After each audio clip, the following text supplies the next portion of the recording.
Nuostabi tokia giesmė pakelianti, taip, džiaugsminga, bet paskui mes einame į gyvenimą ir išlaikyti tą tokį entuziazmą būna sunkiau. Mes dabar, priminsiu, einame per laišką Kolosiečiams ir aš norėčiau šiek tiek sugrįžti atgal žingsnį į Kolosiečiam 3:30 ir pakalbėti apie atleidimą. Mes ką tik giedojom, kad Dievas mums atleido ir aš tik neturiu šitos perjungti skaidrės. Atsiprašau, gal paimsiu.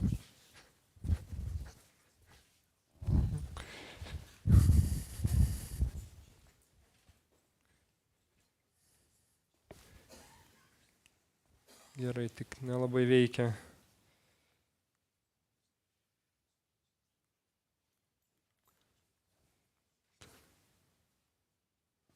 Gal. Maybe you can turn the next slide, because. Ačiū. Taip, tai mes skaitome, būkite vieni kitiems pakantus ir atleiskite vieni kitiems. Jei vienas prieš kitą turite skundą, kaip Kristus atleido, taip ir jūs atleiskite. Taip sako Dievo žodis. Dievas šiandien mums tai kalba. Ir mes turbūt sutiksime, kad gyvename pasaulyje, kur mes kaip žmonės vienas prieš kitą nusidedame. Kaip čia rašoma, turite skundą. Turite skundą vienas prieš kitą. Kažkokias nuoskaudas, skriaudas.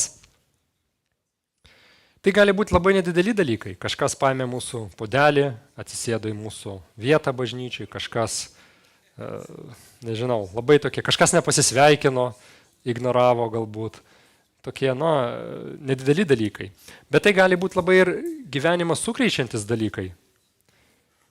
Pavyzdžiui, išdavystė draugų, tai gali būti seksualinis išnaudojimas, smurtas, dar kažkokie dalykai, kurie labai stipriai ir giliai mus žeidžia. Kartais taip, kad kažkokia net mintis apie atleidimą gali pasirodyti kaip įžeidžianti. Kaip įmanoma atleisti tam tikroje situacijoje. Kai skausmas užvožia viską, kai širdį veria apmaudas ir toks didelis skausmas, kur net minties apie atleidimą negali būti. Arba galbūt kažkokia pasikartojanti nuodėmė vėl ir atleisti yra sunku. Pagalvokime, kokia būna mūsų reakcija į įžeidimą. Kiekvienas turbūt galite apie save pagalvoti, kaip aš reaguoju, kai mane kažkas įžeidžia, kai prieš mane nusideda įvairiose situacijose. Ar aš vadovaujuosi principu akis už akį?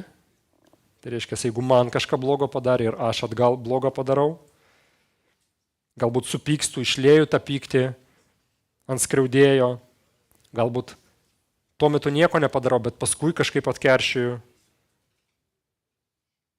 O galbūt mes nutylime skundą, galbūt pasineriame į savigailą, mes mąstome apie tai, atsiranda kartėlis, mes tam žmogui nieko nesakome, mes net stengiamės nerodyti nieko blogo.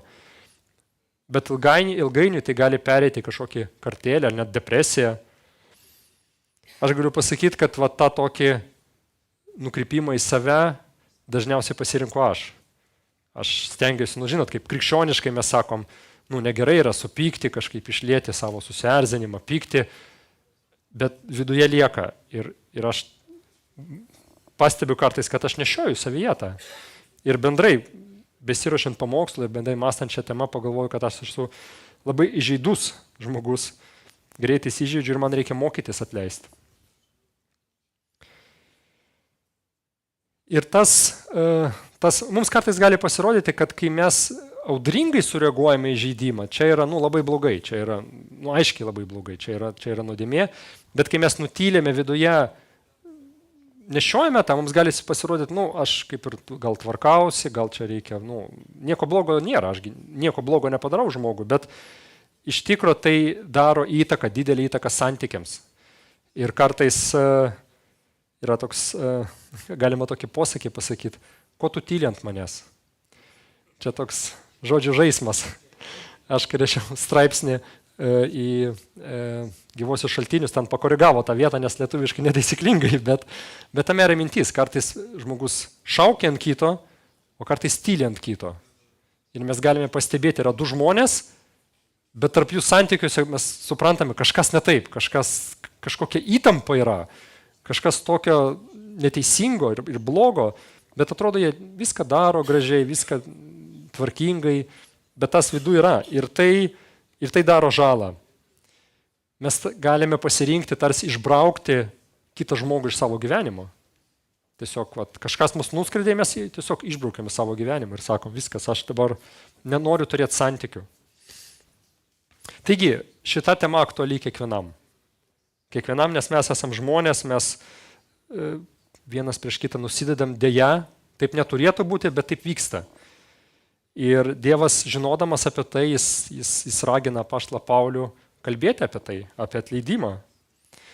Nes žmonės dažnai palieka, pavyzdžiui, santuoką, įsižeidžia ir palieka tos santykius. Galbūt tarp draugų įsižeidžia ir nebendrauja. Galbūt bažnyčia. Kartais žmonės sako, prieš mane bažnyčia kažką padarė ir aš išeinu, viskas. Aš negaliu ten būti, nenoriu. Yra daugybė santykių, iš kurių mes norime pabėgti, nes mes įsižeidžiame. Bet klausimas, ar tai teisingas kelias, ar visą laiką reikia pabėgti, ar Biblija mums duoda kitokį, prakilnesnį kelią, atleidimo kelią. Ir iš tiesų, žvelgiant į šventąjį raštą, mes galime pamatyti, kad tikinčiojo krikščionio kelias tai yra atleidimo kelias. Ir kalbant apie tai, pagalvokite, jūs išduoda artimas žmogus. Tas, kuris yra jūsų draugas, kuriam jūs daug gero padarė, tai jis jūs išduoda. Jūsų draugai nusisuka nuo jūsų, kur jūs tikitės galbūt palaikymo, jie nusisuka, palieka bėdoje. Tie žmonės, kuriems jūs darėt gerą, galbūt jie nėra tokie jūsų artimi, bet jūs darėt jiem gerą, jie pradeda jūs kažkaip neigiamai, atsako piktų į jūs. Galbūt jūs patirėte kažkokį viešą pasityčiojimą, kažkas sugriauna jūsų reputaciją, iš jūsų viešai tyčiojasi prie visų. Tai labai nemalonu.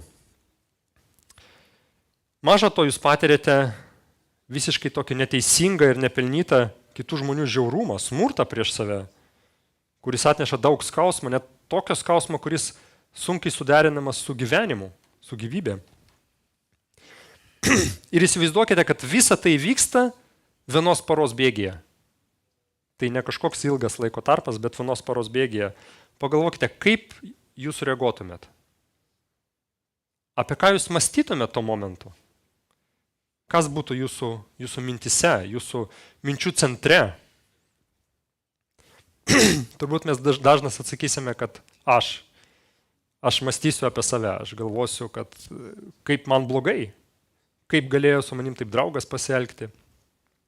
Kodėl prieš mane smurtauja, kodėl. Aš mąstyčiau apie save dažnu atveju. Bet turbūt jums nereikia sakyti, kad turbūt jūs jau įtarėt, kad čia kalba eina apie Jėzų. Apie Jėzų Kristų, kuris patyrė, jį išdavė Judas, draugai, kurie sakė, kad mokiniai, kad nepaliks jo, kad eis su juo, išsilakstė, iš jo viešai tyčiojasi, jį mušė, jo kūną draskė. Atsiprašau. Ir jis atėjo į šitą žemę dėl mūsų. Ir čia iš tikrųjų yra labai stulbinanti tiesiog istorija, kada Jėzus kabėdamas ant kryžiaus, jis galvoja ne apie save. Jis kalbėjo apie savo, tos, kurie skriaudė jį. Ir jis sakė jiems, Tėve, atleisk jiems, nes jie nežino, ką daro. Iš tikrųjų, pagalvokime, tai labai sukrečianti, labai galinga istorija apie atleidimą, apie asmenį, kuris buvo mažiausiai vertas to įžeidimo ir kuris patyrė didžiausią įmanomą įžeidimą. Tai yra istorija apie meilę, apie gailestingumą, apie atleidimą, nes Jėzus buvo kupinas to. Ir pagalvokime, kodėl mes neatleidžiame. kokios yra neatleidimo priežastis, kokie yra sunkumai mums. Arba prieš tai pagalvokime apskritai, prieš tai pagalvokime apie motivaciją, kodėl reikia atleisti. Nes dažnai mes nenorime atleisti, mes neturime motivacijos atleisti. Ir atsiverskime Evangeliją pagal Matą 18 skyrių, ten yra labai gera ištrauka. Čia galbūt per smulkiai bus, bet savo Biblijose galite rasti šitą ištrauką. Paskaitykime ją. Tuomet Petras priėjo ir paklausė. Taigi klausė Jėzaus. Viešpatie, kiek kartų turi atleisti savo broliui, kai jis man nusideda? Ar iki 7 kartų? Taigi mes matome, Petro gyvenime tas irgi buvo aktualu. Jėzaus mokinių tarpe. Jėzus jam atsakė, nesakau tau, kad iki 7 kartų, bet iki 77. Todėl dangaus karalystė yra panašiai į karalių, kuris sumanė atsiskaityti su savo tarnais. Jam pradėjus apyskaitą, atvedė pas jį vieną, kuris buvo jam skolingas 10 000 talentų. Kadangi šis neturėjo iš ko grąžinti skolą, valdovas įsako parduoti jį, jo žmoną ir vaikus bei visą jo nusavybę, kad būtų sumokėta skola. Tada parpuolęs tarnas jį pagarbino ir tarė, turėk man kantrybės, aš viską tau sugrąžinsiu.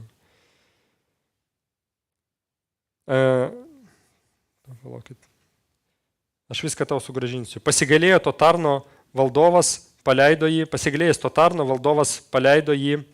ir dovanojo skolą. Vos išėjęs, tas tarnas sutiko vieną savo tarnybos draugą, kuris buvo jam skolingas 100 denarų ir nutvėręs smaugė jį sakydamas, atiduok skolą. Puolęs ant kelio draugas maldavo, turėk man kantrybės, aš viską sugrąžinsiu. Bet tas nesutiko. Ėmė ir įmetė į kalėjimą iki atiduos skolą. Matydami, kas nutiko, kiti tarnai labai nuliūdo. Jie nuėjo ir papasakojo valdovui, kas įvyko. Tada pasišaukęs jį valdovas tarė. Nedorasis tarne, visą tavo skolą aš tau dovanojau, nes labai manęs prašėjai.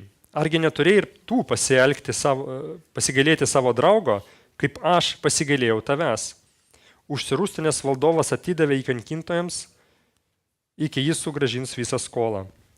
Taip ir mano dangiškasis tėvas pasielgs su jumis, jeigu kiekvienas iš širdies neatleisite savo broliui jo nusižengimų. Iš tikrųjų tokia galinga ištrauka, galingas palyginimas Jėzaus. Ir aš sakyčiau, kad tai yra įžeistos sielos skaitinys. Jeigu mes esame įsižeidę, mums reikėtų skaityti šitą vietą, mąstyti apie ją, studijuoti ją, melstis, dar kartą skaityti. Nes tai yra labai galingas dalykas. Ir pirmoje šitos istorijos dalyje mes matome tą tokį provaizdį, kai Jėzus pasakoja apie karalių, kuris dovanoja didelio dydžio skolą.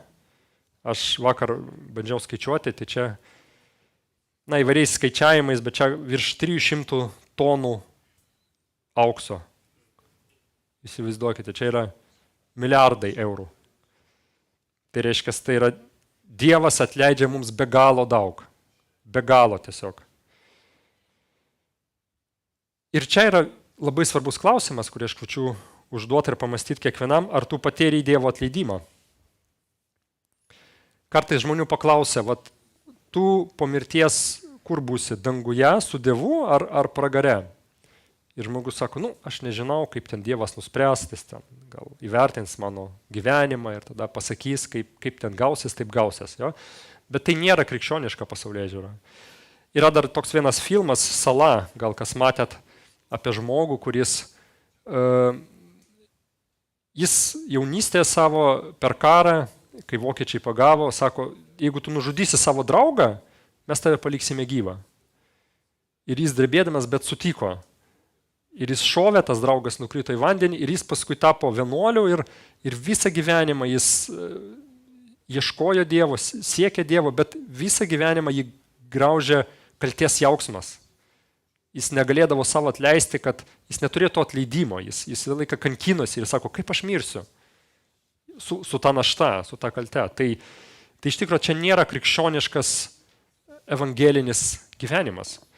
Nes šventasis raštas sako, pažiūrėkite, jeigu išpažįstame savo nuodėmes, jis ištikimas ir teisingas, kad atleistų mums nuodėmes ir apvalytų mus nuo visų nedarybių. Tai reiškia, kad nebūtų tų nedarybių naštos. Ir Jėzus ant kryžiaus, kada jis atėjus, būtent ir sumokėjo bausmę, sumokėjo tą kainą, prisimė bausmę už mūsų nuodėmes. Kad mums nebūtų tos kaltės, tos bausmės. Todėl, kai mes įtikime į Dievą, kada mes pirmą kartą atsiprašom jo, atgailaujame, jis dovanoja mums atleidimą ir tas atleidimas yra realus. Mes jį patiriame, mes jį jaučiame, mes suprantame, kad mums yra atleista. Ne dėl to, kad mes labai stipriai daug atgailavome, ne dėl to, kad mes kažkokių gerų darbų daug pridarėme po to, ar dar kažkas, bet dėl to, ką Kristus padarė už mus. Ir mes gauname, ką mes ir praeitą pamokslą girdėjome, ramybę, kuri jau valdo mūsų širdį, kuri veda mus. Ramybė dėl santykių su Dievu, kad mums atleista. Ir antroje dalyje mes kalbame jau apie žmogų, kada jis sutinka savo draugą ir tas draugas skolingas, jam 100 denarų, tai čia yra 100 darbo dienų atlyginimas. Tai sąlyginai palyginus su to, kas jam buvo atleista, tai yra nedidelė suma. Ir jis nesutinka, kad dovanot, jis nesutinka suteikti malonę, kaip jis kažkada prašė, taip ir jo prašė. Ir čia jau kalbame apie mus, jeigu mes neatleidžiame tam, kuris mus nuskriaudė.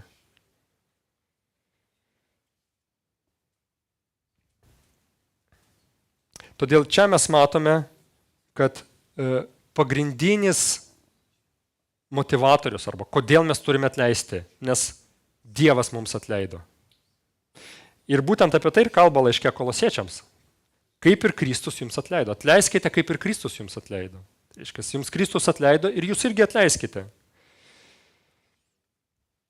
Ir kitas dalykas įdomus iš šitos eilutės, kad tam tikrą prasme dvasinė, kad jeigu mes neatleidžiame kitam žmogui, mes tarsi uždarome kitą žmogų tokį nematomą kalėjimą, kur galbūt mes tikime melu, kad tas kalėjimas jį pakeis.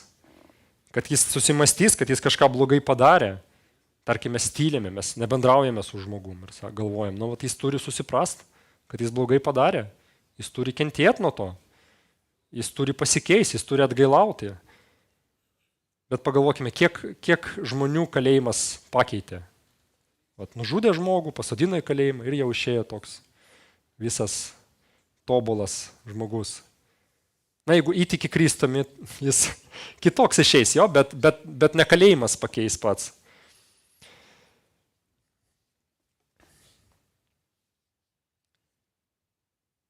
Ir pagalvokime, ar tikrai tada taip su mumis elgėsi viešpats, kaip mes elgėme su savo skriaudėju. Neatleidimas jis negali gyventi kartu su meile. Mes negalime mylėti žmogaus ir neatleisti jam. Tai prieštaroja viens kitam. Jeigu mes neatleidžiame žmogui, tai griūna mūsų santykiai, tas žmogus gali labai kentėti nuo to, tai gniuždo. Ir gali būti, kaip va šitoj istorijai, jis pasakė nedoras tarnas, kad tos meilės neturėjimas, neatleidimo reiškia, kad žmogus nepriėmė Dievo meilės, nesuprato Dievo meilės, neturi atleidimo iš Dievo ir todėl taip elgiasi. Dar vienas pagrindas atleisti tai yra tai, kad Dievo potvarkiai visą laiką nukreipti į mūsų gerovę. Dažnas žmogus netikintis ypač, jis sako, nenori tų potvarkių Dievo laikytis. Bet iš tikrųjų tie potvarkiai Dievo, tai, ką Dievas sako, tai yra gerai.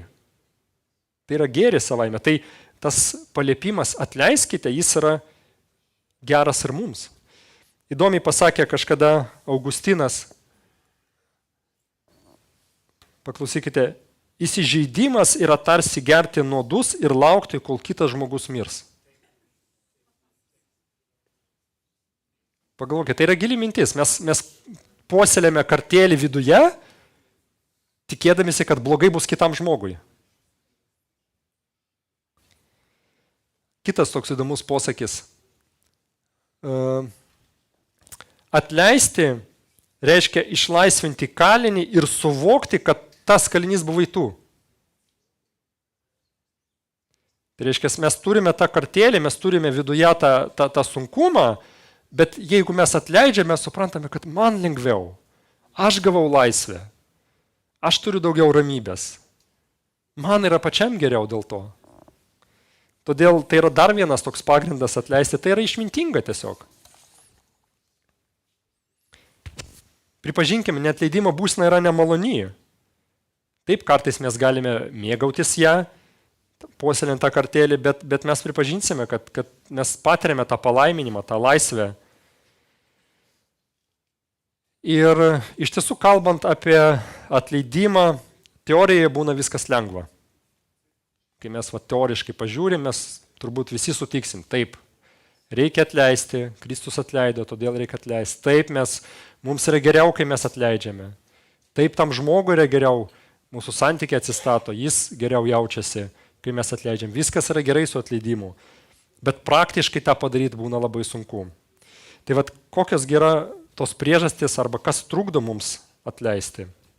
Ir pirmas dalykas, pagalvokime, skriauda yra skriauda, nes mes patiriame žalą. Tai gali būti materialinė žala, tai gali būti diskomfortas, kažkas gali sugriauti mūsų reputaciją, kažkas gali apsunkinti mūsų papildomais darbais, ko mes nenorime, mes galime sugaišti laiką, mus gali pastatyti kažkokią nesaugią poziciją, mes galime prarasti kažkokias galimybės, kurias turėtume, mūsų svajonės tiesiog gali dužti šipulius, yra daugybė dalykų, dėl ko mes galim patirti skriaudą. Ir jeigu skriauda nebūtų, apskritai skriauda nebūtų skriauda, jeigu neatimtų iš mūsų to, kas mums svarbu. Tai reiškia, mums kažkas svarbu ir kitas žmogus tą atima. Todėl galiausiai mūsų širdies svarstyklių, kur vienoje pusėje yra tas dalykas, kurį mes praradome, padedama mūsų vertybės tos, o kitoj pusėje yra Kristus ir tai, ką jis sako. Tai reiškia, iš vienos pusės mes patiriame įsiskaudinimą, mums sunku, mums skaudu, o iš kitos pusės yra Kristus, kuris sako, atleisk. Ir vyksta ta tokia kova. Ir vyksta klausimas, mano širdie, kas pasirinksiu dabar? Puoselėti ir ginti ir galvoti apie tai, ką aš praradau, apie savo tas vertybės, ar aš eisiu link Kristaus ir darysiu taip, kaip jis nori. Tai yra didelė kova, tai yra iš tikro realus skausmas ir dvikova. Neatleidimas ar atleidimas parodo, kas mums yra svarbiausia. Ir jeigu mums užtenka Jėzaus, jeigu mums užtenka jo meilės, jeigu jis yra mūsų didžiausias lobis, ką vaikai šiandien mokėsis apie širdies lobį. Tai jeigu mūsų širdies lobis yra Jėzus, jeigu mes paleidžiame tą dalyką, kurio netekome,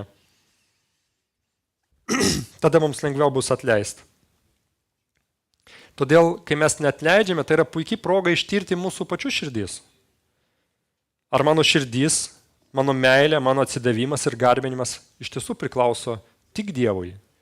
Ar dar yra kažkas mano gyvenime, ką man paleisti yra sunku? Pagalvokime dar labiau, giliau galbūt. Galbūt Dievas tam tikrus dalykus leido įvykti mūsų gyvenime būtent dėl to, kad jis mato, kad mano širdėje kažkas ne taip. Kartais apie tai vertinga pagalvoti. Kad aš dėl kažko labai supykstu ar įsižeidžiu ir tai parodo, kad kažkas galbūt pas mane meilė kažkokia kažkam yra perdėta. Labai geras atleidimo pavyzdys yra Juozapas. Prisimenate, kaip jį broliai, kurie turėjo saugoti, jie išdavė jį, pardavė į Egiptą. Ir galiausiai jis būtent rado galbūt tokią, jis ieškojo Dievo, jis ėjo link Dievo ir galiausiai jis netgi pamatė, kad visame tame, kas vyko, nors tą darė žmonės, bet jis matė Dievo suverenumą, kad Dievas leido tam įvykti su tam tikrų tikslų. Tai yra daug giliau negu tik apie jį, jo skausmą, jo pergyvenimus. Kitas dalykas, kuris gali mus sudėtinginti tą atleidimo procesą, tai yra teisingumo jausmas. Nežinau kaip jums, bet man patinka filmai arba scenos, arba kažkas, kur, žinot, teisingumas. Yra kažkoks blogis ir tas blogis yra nubaudžiamas. Ir tai duoda tokį pasitenkinimą.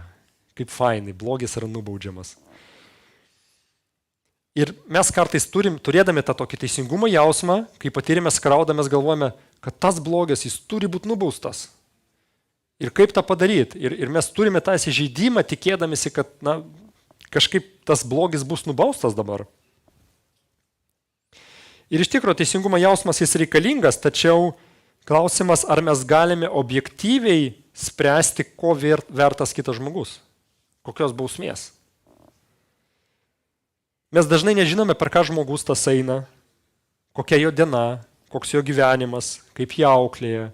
Daugybė faktorių, kurie yra to žmogaus gyvenime, apie kurias mes nežinome. Ir klausimas, ar mes galime dabar teisingai nuspręsti, kokia ta bausmė turėtų būti, kada jinai turėtų būti ir visa kita. Irgi internete yra daugybė filmukų, kurie arba istorijų, kurie šią temą, pavyzdžiui, važiavo autobusas pilnas, keleivių, jaunas vaikinas sėdi, o šalia stovi, tarkim, pagyvenusi moteris ten sutašė ir burba, kad čia tas autobusas dreba, jinai dabar turi stovėti, o šitas jaunuolis sėdi ten, paskui ten dar kažkas, nes čia moteris ir visi tą vaikiną žiūri taip teisinčiai ir jis tą pastebi ir tada jis paima švarką nuo kelio, atsistoja ir visi pamato, kad jis be kojos. Jis su ramentais taip vos bando stovėti ir visi taip iškart susigėsta ir jau kitaip tą situaciją mato. Jie labai greit nuteisė, nežinodami visų aplinkybių. Ir mes negalime būti teisingais teisėjas ir juolab bausmės vykdytojais, nes lengvai galime užmušti musę su branduoliniu ginklu. Kai mes įsiskaudinę savo skausme, tai mūsų ta bausmė jinai gali būti perdata, jinai gali būti daug didesnė, negu reikalauja šitą situaciją. Ir pažiūrėkite, ką rašo Jokūbas. Broliai, neapkalbinėkite vieni kitų. Kas apkalba ar teisia savo brolį, tas apkalba ir teisia įstatymą. O jeigu teisia įstatymą, vadinasi, esi ne įstatymo vykdytojas, bet teisėjas. Yra vienas įstatymo leidėjas, kuris gali išgelbėti ir pažudyti. Kasgi tu toks, kuris teisi kitą? Taigi mes turime atiduoti tą teismą arba tą visą situaciją Dievui. Dievas yra tobulas teisėjas, jis žino, kaip, ką daryti. Be to mes turime pamastyti, kad Jėzaus skirtas žygdarbis ant kryžiaus, jo atleidimas, jis skirtas ne tik mums. Mes kartais galime tą pamiršti. Mes džiaugiamės, kada giedame apie atleidimą, mums malonu, bet mes ne visada pagalvojame apie mūsų skriaudėjus, kad jiems irgi reikia to atleidimo. Galbūt jie nepažįsta Dievo ir jiems reikia Kristaus meilės. Ir Kristus mirė už juos taip pat, lygiai kaip ir už mane. Todėl pagalvok, jeigu turi skriaudą, kas tau trukdo atleisti. Kokie dalykai tau trukdo atleisti. Einant toliau, kas yra biblinis atleidimas? Arba ką reiškia atleisti praktikoje? Vienas žmogus nusidėjo prieš krikščionį, tas krikščionis jam pasakė apie tą skriaudą, jis pakalbėjo su juo, bet nebuvo jokios reakcijos, nebuvo jokios atgailos, nebuvo pripažinimo to. Ir paskui po kurio laiko jie bendraudami, tas žmogus, kuris netikintis, jis sako, man atrodo, kad tu turi kažką prieš mane. O tas sako, taip, turiu. Ir jis vėl primena tą situaciją. Tas sako, bet tu privalai atleisti, tu krikščionis. O tas sako, bet tu manęs neprašei atleidimo, reiškia, tau jo nereikia. Toks įdomus pokalbis, taip? Ir ar mes nebūtume linkę pasiduoti tokiai situacijai manipuliacijai ir apsirengti tą tokį primestą kalties jausmą, nuleidę galvą, sakyti, taip, tu teisus, atleisk, krikščionis turi atleisti, aš turiu atleisti. Bet to, kad Kolosiečiams mes skaitėme, atleiskite vienas kitam. Ir čia yra iš tikrųjų dvi stovyklos, kurios krikščionių, sakykime taip, kurie skirtingai žiūri į tą situaciją. Ir vieni gali pasakyti, kad žiūrėkite, parašyta šventajame rašte, Evangelija pagal Morkų, pažiūrėkite, kai stovite melsdamiesi, atleiskite, jei turite ką nors prieš kitus, kad ir jūsų tėvas, kuris danguje, atleistų jums jūsų nusižengimus. Ir čia, sakys, mes nematome, kad kitas žmogus atgailauja, jis neatgailauja, jokio skirtumo, reikia atleisti. Bet yra ir kita eilutė. Ir kiti primins šitą, sako, saugokitės, jei tavo brolis nusideda prieš tave, sudrausk jį ir jeigu jis atgailauja, atleisk jam. Taigi vienur yra sąlyga, kad skriaudėjas turi atgailauti, kitur nėra sąlygos. Ir mes galim susimaišyti, tai kaip tada suderinti šitas eilutės? Vienur sako, stovėk maldoje ir atleisk jau, o kitur, jeigu jis atgailauja, tada atleisk jam. Ir pirmoje ištraukoje kalbama apie atleidimą santykių su Dievu kontekste arba širdies nusistatymo kontekste. Taigi, o šis nusistatymas turi būti atleisti. Taigi mes, arba kitaip tariant, maldoje santykiuose su Dievu, tie visi trikdžiai, kurie trukdo atleisti, tos mūsų galbūt vertybės, ką mes praradome, teisingumo jausmas, visa kita, mes melsdamėsi Dievui, primindami savo Evangeliją, mes paruošiame savo širdį, mes turime tą laisvę atleistam žmogui.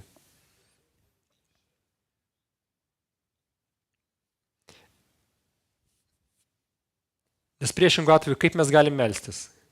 Kaip mūsų santykiai apskritai su Dievu bus, jeigu mūsų širdyje yra tas neatleidimas, tas kartėlis, mūsų santykiai su Dievu griūna. Kaip mes galime dėkoti jam už atleidimą? Kaip mes galime giedoti tokias giesmės kaip šiandien, kada mes giedame, tu atleidai, aš laisvas, o širdyje yra kažkoks neatleidimas ir kartėlis kito žmogaus atžvilgių. O antroje eilutėje, čia mes matome jau santykius tarp žmonių. Mes matome, kad yra sąlyga, kad jeigu tavo brolis, jeigu jis atgailauja, tada atleisk jam. Ir kartais tai būna, kad mes kaip krikščionės už atleidimo paslėpiam savo savimeilę. Turbūt skamba keistai, bet pagalvokite, mes turime kartėlį ir Biblija sako, eik ir kalbėk. Bet šita eilutė sako, sudrausk jį. Sudrausk savo brolį. O sudrausti nėra lengva. Mes turbūt sutiksime, eiti ir kalbėti su kitu apie patirtą skriaudą nėra lengva.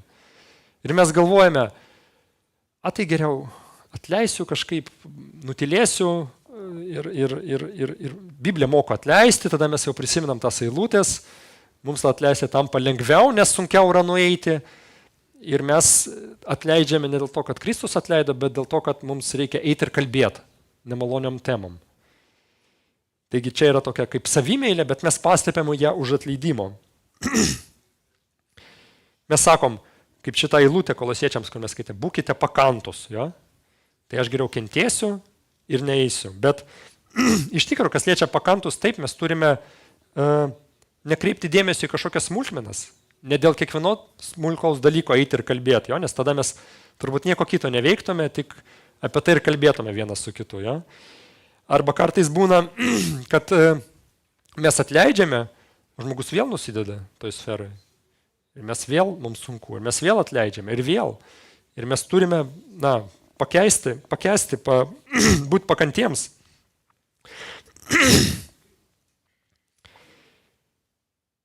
Taip, mes turime suprasti, kad atgaila gali užtrukti laiko, kol žmogus atgailaus. Ne po pirmo pokalbio jis atgailaus. Ir mums tame reikia kantrybės irgi. Bet vis tiek, kad kaip bebūtų, kai mes įsižeidžiame, mūsų atsakomybė yra eiti ir kalbėti su meilė kitam žmogui. Taigi pakantumas ir atleidimas nereiškia tylėjimo. Tai nereiškia tylėti, užgniaužti savyje ir tiesiog kentėti. Šitą eilutę aiškiai sako, eik ir sudrausk. Labai lengva apie skriaudą kalbėti su kitais, turbūt sutiksite, jo? Kada mus kažkas nuskriaudžia, mums daug lengviau nueiti su kažko kitu, su savo draugu, ten draugais, dar su kažko pakalbėti, negu su to žmogum. Bet mes jau skaitėme Jokūbo apie apkalbas, kad sako, neteiskite, neapkalbinėkite, jeigu kažkas nusidėjo, eik ir su to žmogum pakalbėk. Apskritai, jeigu mes paimsime Mato 18 skyrius, kur mes skaitėme apie tą karalių, kuris dovanojo skolą, prieš tai mes kalbame apie tos pačius dalykus, apie bažnyčios drausmę, apie tai, kad jeigu kažkas nuskriaudė, eiti ir kalbėti. Jeigu jis nepaklausys, paimti dar kažką su savim, eiti ir kalbėti. Jeigu dar nepaklausys, toliau eina, bažnyčiai traukti ir taip toliau. Taip mes parodome meilę Dievui, nes elgiamės kaip jis moko. Mes parodome meilę skriaudėjui, nes mes norime, kad jis atgailautų, kad jis susitvarkytų santykius su Dievu. Mes rodome meilę kitiems žmonėms, nes gali būti, kad bus kitų žmonių, kurie patirs tą skriaudą iš to žmogaus. Ir jeigu mes tylime ir nepasakome, mes skatiname tai. Reikia prisiminti, kad jeigu mes dovanojame atleidimą neatgailaujančiam blogiui, tai yra pataikavimas tam blogiui. Tai yra blogis savaime. Aš buvau sukrėstas vieną istoriją, kai viena moterį, kuri yra krikščionė, ją išprievartavo. Tai buvo tiesiog didelis sukrėtimas gyvenime ir tai suprantama. Ir tą padarė žmogus, kuris, galima sakyti, terorizavo tą aplinkinę vietą, tą teritoriją. Žmonės jo bijojo. Jame nebuvo jokios atgailos. Ir ją buvo klausimas, ar rašyti pareiškimą į policiją ar ne. Labai įdomi situacija. Kažkas pasakytų, krikščionis turi atleisti kažkaip. Bet jinai galvoja daugiau ne apie save, o kaip bus kitos moteris, kurios galbūt papuls į tą pačią situaciją. Ar iš tikrųjų jinai turi tam blogiui neatgailaujančiam pasitraukti ir nieko nedaryti. Ir jinai nusprendė, tai buvo sunku be galo, rašyti tą pareiškimą. Ir tai buvo tokia konfliktinė situacija. Ir paskui įdomu tai, kad žmonės, kurie sužinodavo ir sutikdavo ją, jie dėkojo, kad jinai atsistojo prieš tą blogį. Nepabijojo ir parašė tą pareiškimą. Labai panašiai analogija, kaip mes skaitome, kaip ir Kristus jums atleido. O kaip Kristus mums atleido? Kaip Kristus apskritai atleidžia? Jis atleidžia tam, kurie atgailauja. Pažiūrėkite, mes skaitėm tą eilutę, čia neįdėjau jos, bet 1 Jono, prisiminė, jeigu išpažįstame savo nuodėmes, jis ištikimas ir teisingas, kad atleistų mums. Nuodėmės apvalytų nuo visų nedarybių. Taigi atleisti reikia širdyje, turėti tą atleidimo nusistatymą. Bet, atsiprašau, dovanoti atleidimą reikia tik tada, kai to prašoma, kai yra atgaila. Tai reiškia, mes nusistatymą tą laisvę Kristuje, pasiryžimą atleisti, turim turėti nepriklausomai nuo to, ar žmogus atgailauja, ar atsiprašo, ar ne. Bet kalbant su žmogum, dovanoti jam atleidimą, pasakyti, kad aš tau atleidžiu, tik tada, kai žmogus atgailauja. Tik tada, kada jis prašo atleisti. Ir tai yra mūsų, kaip galbūt įžeistų žmonių, toks kryžius, ar tokia pasiaukojama vieta, dėl to, kuris skriaudžia. Ta pati išgyveno Kristus, kada jis ryžtingą meilę ėjo link savo skriaudėjų. Kaip ir sakiau, mums yra sunku eiti ir kalbėti su kitu žmogumi. Mes galime patirti abejingumą, mes galime patirti, kad mus dar labiau žeis, mes galime su nesaugumu susidurti su daugybė dalykų. Mums yra sunku eiti ir kalbėti apie tos dalykus, nes pastatome save nesaugią padėtį. Bet jeigu mes mylime tą žmogų, jeigu mes mylime Dievą, jeigu mes norime būti Kristaus mokiniais, eiti jo keliu, mes turime eiti ir su meile kalbėti. Ir paskutinis dalykas, arba prieš paskutinis, ką reiškia atleisti. Vėlgi, įsipareigojimas nepriminti apie skriaudą. Jau Andrius kažkada pamokslavo, jis tos dalykus sakė. Kai mes sakome žmogui, kad aš tau atleidžiu, mes įsipareigojame savo daugiau nepriminti apie šitą skriaudą. Nes dažnai būna, kad iš inercijos mūsų mintis ir toliau eina apie tą skriaudą. Mes galbūt susidūrėme su to, kad mes patiriame ir prisimena vėl apie žalą, kurią mums padarė. Galbūt ateina pamačius tą žmogų mintys mums vėl apie tą skriaudą. Tai reiškia, mes negalime iš atminties išbraukti, bet mes turime tą atsakomybę nepuoselėti tų minčių apie skriaudą. Nepriminti savo sąmoningai apie tai. Tai reiškia, mes turime kovoti, kad nemastyti neigiamai apie tą žmogų. Pažiūrėkite, kaip mums atleidžia Dievas. Izaijo pranašystė. Štai apkartinimas man pavyko ramybę. Tu išgelbėjai mano gyvybę ir iš sunaikinimo duobės visas mano nuodėmės numetė savo už nugaros. Tai reiškia, nežiūri į tas nuodėmės. Kažkur ten numetė ir santykius stato jau neatsižvelgiant tai, kas buvo. Aš panaikinau tavo neteisybės dėl savęs ir neatsiminsiu tavo nusikaltimų. Mes matome, kad Dievas neprimena mums, kad tu ten toks buvai, anoks ten ir jis nepriekaištauja mums, kai mes atgailaujame. Kitas dalykas, tai yra įsipareigojimas nepriminti skriaudėjo apie skriaudą. Kartais mes sakome, su žmogum bendraujame, tu visada man taip darai. Jo, tai ką reiškia tas visada? Tai reiškia, kad mes paimam prieš tai buvusią istoriją, tam tikrus įvykius, mes jos atvelkam į mūsų dabartinį pokalbį ir sakome, o tu visada tą darai. Ir tą kartą. Arba tu niekada man ten kažką ir reiškia, mes tokiu būdu primename žmogui, kad jis buvo nusidėjęs kažkada ir vėl tą daro. Taigi, dar vienas svarbus dalykas, kad įsipareigojimas nesakyti kitiems apie patirtą skriaudą.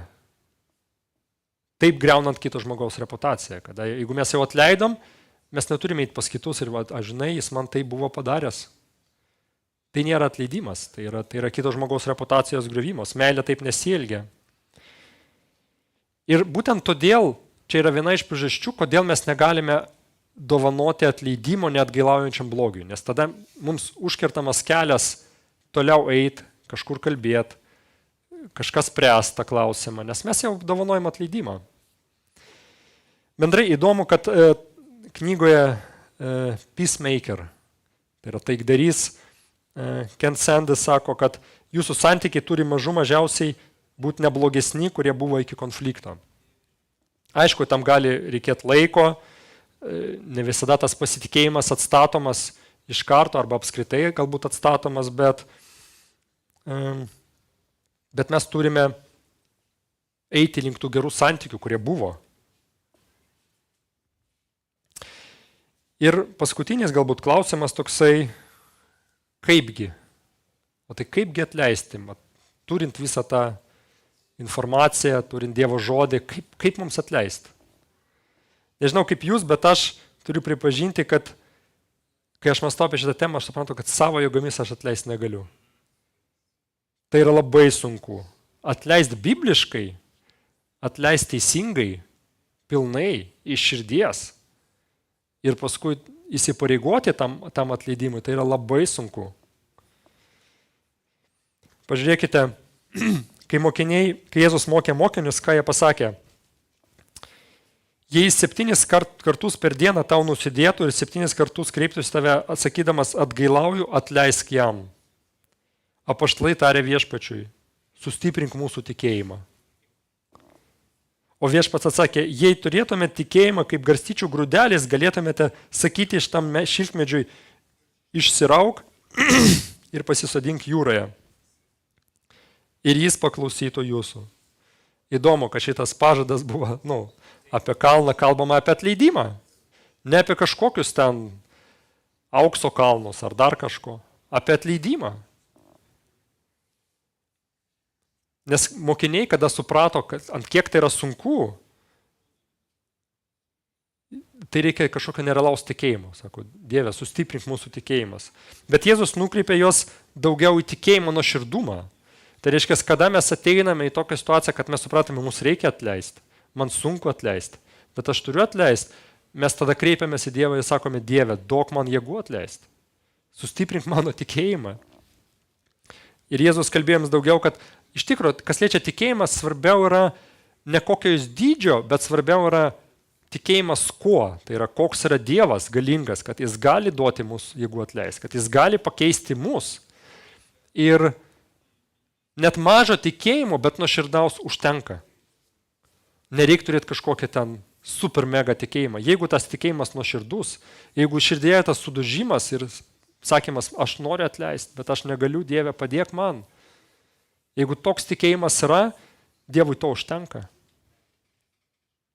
Taigi visą tai turėtų mus vesti prie Dievo, kuris yra visagalis ir maloningas ir jis gali duoti mums tų jėgų atleisti. Jis žino, kaip tai sunku, pagalvokime. Jėzus ką patyrė, kiek tai kainuoja. Jis nori, kad mes per atleidimą išauktume tikėjime, išauktume jo meilės suvokime mums, meilėje jam, meilėje skriaudėjui, kad mes ugdytume save Jėzaus Kristaus charakterį. Ir tai yra sunkus kelias. Daug lengviau išbraukti žmogų iš gyvenimo, nieko nekalbėti, kažkur pasislėpti, bet Jėzus, jis moko mus eiti jo pėdomis. Jis moko mus būti tokiu, kaip jis yra. Ir tai yra palaimintas kelias. Jis yra sunkus, bet jis yra palaimintas. Ir pagalvok šiandien praktiškai, ar tu turi neatleidimą arba kartėlį kitam žmogui. Kas tas žmogus, ką jis padarė? Apmąstyk, kodėl tau sunku atleisti. Kodėl tu pasirinki neeiti ir kalbėti su juo. Kalbėti, kad santykiai būtų atstatyti, kad Dievas tame būtų pašlovintas. Nes Kristus siekia būtent to. Jeigu mes pagalvosime, tai jis atėjo atstatyti mūsų santykius su Dievu. Tarpusavėje. Jis mirė už tave ir jis šaukia atleidimui. Ir tegul mūsų tame kelyje mums padeda Kristus, nes kitaip nėra įmanoma. Ir aš noriu paskaityti vėl tą eilutę, nuo kurios mes pradėjome. Būkite vieni kitiems pakantus ir atleiskite vieni kitiems, jei vienas prieš kitą turite skundą. Kaip Kristus atleido, taip ir jūs atleiskite. Amen. Atsistokime, pasimelskime Viešpačiui. Mūsų dangiškasis Tėve, mes ateiname pas tave maldoje ir pirmiausiai mes dėkojame tau už Kristų. Mes dėkojame, kad tu atidavė savo sūnų tokiems baisiems dalykams ir jis prisėmė bausmę už mūsų nuodėmes ir atnešė atleidimą į mūsų gyvenimą. Viešpatie, padėk mums suvokti mūsų skriaudos Kristui, skriaudos tau dydį ir kiek daug mums atleista. Padėk mums mentai suprasti, kaip tu stipriai myli mus ir koks didelis yra tavo atleidimas. Ir tegul mūsų skriaudos, kurias patiriam mes, jos ištirpsta tavo meilėje. Tegul mūsų žvilgsnis į Kristų keičia mus. Viešpatie, mes patiriame skriaudas iš kitų, mes patys nuskriaudžiame ir mums reikia tavo malonės. Mes suvokiame, kad be tavo jėgos, be tavo veikimo savo širdise mes negalime atleisti. Mes kaip žmonės linkę puoselėti kartėlį, mes linkę įsižeisti, mes linkę neatleisti ir trokšti teisingumą mūsų skriaudėjams. Bet Viešpatie, padėk mums suvokti, koks yra Kristaus kelias. Padėk mums turėti drąsos ir meilės kalbėti su savo skriaudėjais, siekti jų atgailos, siekti, kad jie suvokę savo nuodėmingumą eitų ir gautų atleidimą iš tavęs ir būtų palaiminti, kad tiek mūsų širdyje, tiek jų širdyje būtų ramybė, būtų džiaugsmas dėl Kristaus meilės, dėl jo atleidimo. Viešpatie, mes patys to negalime, bet mes pripažįstame, kad tu gali, kad tu esi viešpats, tau nėra negalimų dalykų ir tu gali pakeisti mūsų širdis, kad mes mokėtume atleisti, kad mes mokėtume mylėti tave labiausiai, kitus žmonės, nes tame yra įstatymas ir pranašai, Dieve. Ačiū tau už tavo žodį, ačiū tau už tai, kad šitas žodis, ne šiaip užrašytas žodis, bet jis yra gyvas. Ir tas žodis tapo kūnu ir gyveno tarp mūsų. Ir parodė, kas yra atleidimas praktikoje. Padėk mums tai prisiminti ir mokyk mus atleisti, Dieve, kad mes pagarbintume Kristų. Padėk mums atleisti, kaip ir Kristus atleido mums. Amen.